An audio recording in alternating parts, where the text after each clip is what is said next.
Bom dia, pessoal. Eu vou iniciar aqui a correção de vocês da atividade do módulo da página 62 a 67. Foram duas atividades passadas separadamente, porém a correção vai ser em um vídeo só. Então, vocês acompanham aí que as páginas estão sinalizadas, tá? Vamos lá. A primeira questão aí da página 62 pedia que a gente fizesse fatoração, né? Que a gente fatorasse os números e visse qual número que era um quadrado perfeito ou não. O número quadrado perfeito, ele sempre vai ter esses expoentes pares, tá? Toda vez que um número ele tiver expoente ímpar, depois da decomposição, ele não é quadrado perfeito, beleza? E os números quadrados perfeitos também, eles vão ter sempre raiz exata do número. Então, vamos lá. Dividindo aqui 441, eu encontrei, né, 3 ao quadrado e 7 ao quadrado. Portanto, 441 é um quadrado perfeito. O número 350, depois que eu fatorei ele ali, eu encontrei 2 vezes 5 ao quadrado vezes 7. Ele tem expoente ímpar, né? O 1 ali, o 2, na verdade, é elevado a 1 e o 7 é elevado a 1. Portanto, esse número não é quadrado perfeito. 784. Fatorei meu 784 ali por 2 e por 7. Encontrei 2 à quarta e 7 ao quadrado. Como 4 e 2 são números ali, são pares, esse número, ele é sim um quadrado perfeito. Ou seja, ele vai ter uma raiz, se você calcular ali, uma raiz exata. Vamos lá. 258. Depois que eu dividi, eu encontrei 2 vezes 3 vezes 43. Não é quadrado perfeito. 324. Eu encontrei 2 ao quadrado e 3 à quarta. Portanto, é quadrado perfeito. 2025. Efetuei a divisão ali, né? Decomposição em fatores primos, encontrei 3 à quarta e 5 ao quadrado. Este número também é um número quadrado perfeito. Vamos virar aqui. Já na página 63, a gente tem a segunda questão, né? Que a primeira ela vai até uma parte da 63 e aí a gente inicia a segunda. A segunda questão era para a gente decompor os números na forma fatorada. Então, eu fiz o exemplo aqui da letra A e o restante é a mesma coisa. Eu tinha 90 ali, então eu dividi primeiro por 2, encontrei 45, dividi 45 por 3, encontrei 15, 15 por 3, encontrei 5, 5 por 5, encontrei 1. Então, a forma fatorada de 90 é 2 vezes 3, vezes 3, vezes 5. Dito isso, a ideia das outras questões é a mesma. Então, vocês vão fatorar o número e pegar esse resultado e colocar aqui. Na letra B, eu tenho 1.800. Então, eu tenho 2 vezes 2 vezes 2, 3 vezes 3, 5 vezes 5. 250. 2 vezes 5 vezes 5 vezes 5. O número, letra D, que é 125, é 5 vezes ele mesmo, 3 vezes. 121 é 11 vezes 11. E 256 é o número 2 vezes ele mesmo, 8 vezes, ok? Vamos lá, terceira questão. A terceira questão era para a gente determinar a raiz através da fatoração, que foi uma questão até que a gente já fez aqui, certo? Então, a gente precisa fatorar o número, escrever uma forma de potência, jogar na raiz, cancelar essa raiz e encontrar o valor. A gente já fez isso aqui algumas vezes. Então, eu tenho aqui 676. Depois que eu fatorei ele, eu encontrei 2 ao quadrado e 13 ao quadrado. Multiplicando 2 por 13, né? Quando eu tirar ali da raiz, eu tenho 26. Letra B, 400. Eu fatorei ali 400, encontrei 2 elevado à quarta e 5 elevado ao quadrado. Colocando dentro da raiz, essa aquela simplificação ali, né? Multiplicação de potência de mesma base, para eu poder retirar esses números da raiz. Então, eu fiquei com 2 vezes 2 vezes 5, e isso é igual a 20. 10.000. Sempre da mesma forma, fatora o número, escreve em forma de potência, cancela suas potências e multiplica o resultado. Então, eu tenho o número 100 ali, a raiz quadrada de 10.000. Raiz quadrada de 6.561 é 81.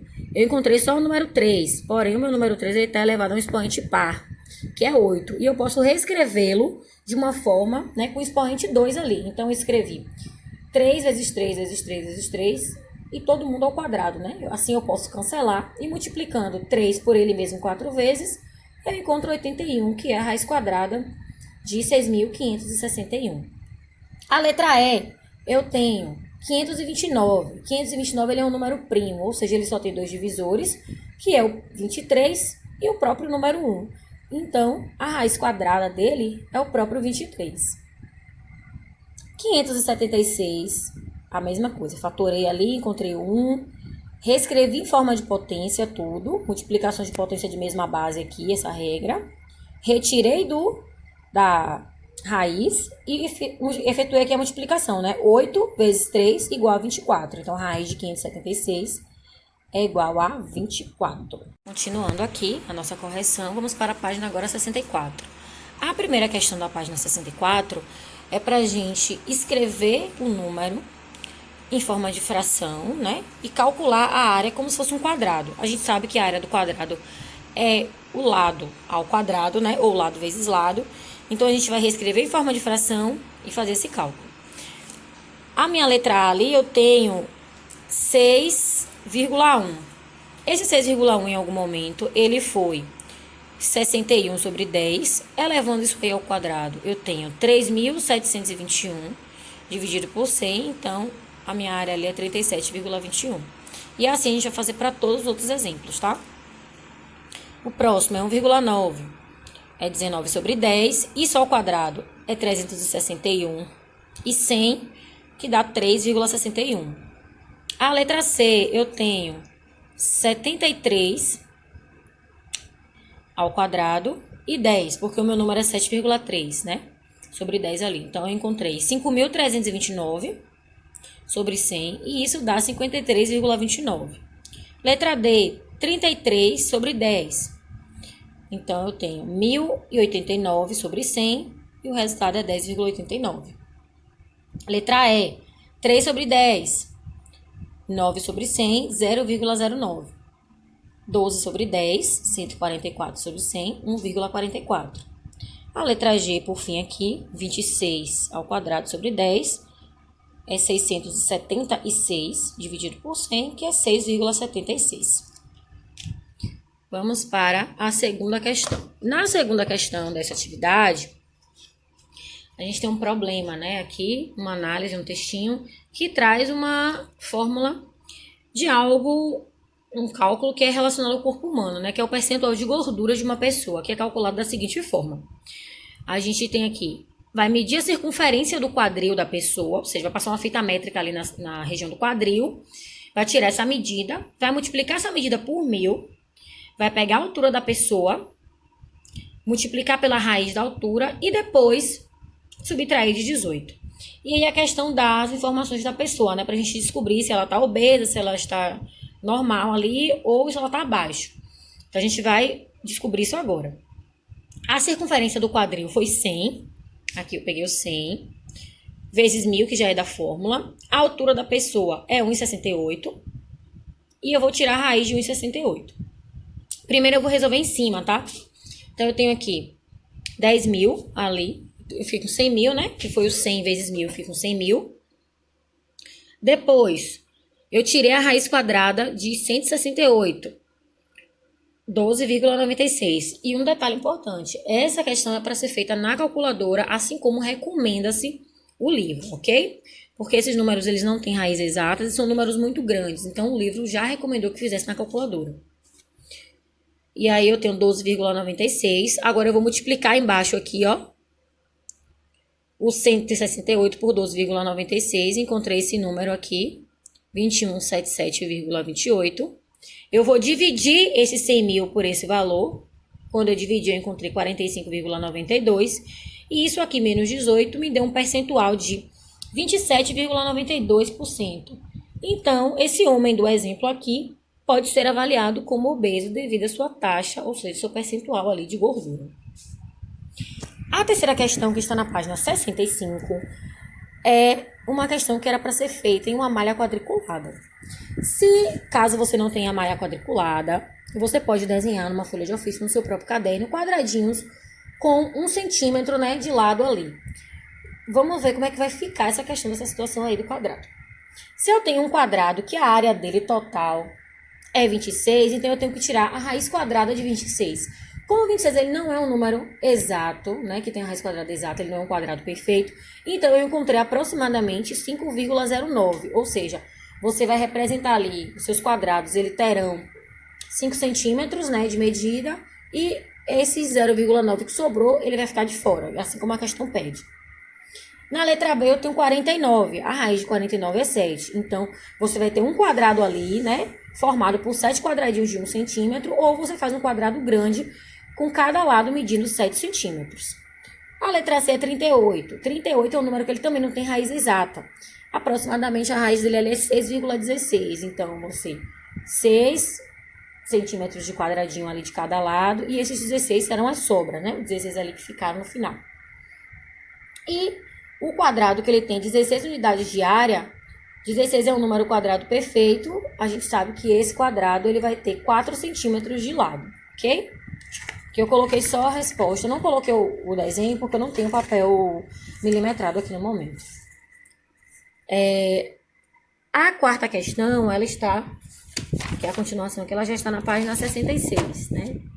Então, a gente tem aqui duas representações de raízes. Primeiro, uma soma de raiz e uma multiplicação de raiz. E aqui são duas propriedades aplicadas, né? Se a gente tem uma soma dentro da raiz, a gente pode separar em duas raízes e somar o resultado. E se a gente tem uma multiplicação dentro da raiz, a gente pode tirar a raiz e depois multiplicar o resultado.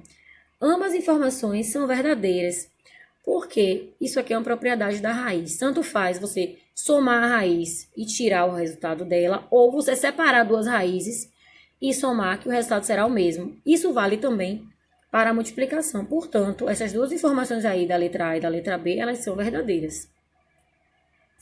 E a página 67, por fim, nós temos 3 questões aqui bem rápidas, que é de reescrever, né, aquela relação entre raiz e potência. E aí eu tenho 10 elevado a 5 terços. No vídeo de explicação desse assunto, eu disse o quê? Que quem está por cima da fração, ela fica dentro da raiz, e quem está por baixo, ela fica fora, ou seja, é o índice. Então, se eu tenho 10 elevado a 5 terços, eu tenho 10 com o expoente 5 e o índice da raiz é 3. Na letra B, eu tenho 12 elevado à quarta potência dentro de uma raiz cúbica, né, de índice 3. A letra C, eu tenho 5 ao quadrado dentro da raiz décima. Na letra eu tenho A elevado a 21 dentro da raiz quadrada. A letra E, eu tenho B elevado a 1 dentro da raiz cúbica. E na letra F, eu tenho Y elevado à quinta potência dentro de uma raiz cúbica. Era para escrever só isso, não era para calcular resultado, tá? Segunda questão. A segunda questão era bem parecida. Só que ao invés de reescrever, a gente também teria que resolver a raiz. Então, eu reescrevi a raiz e resolvi.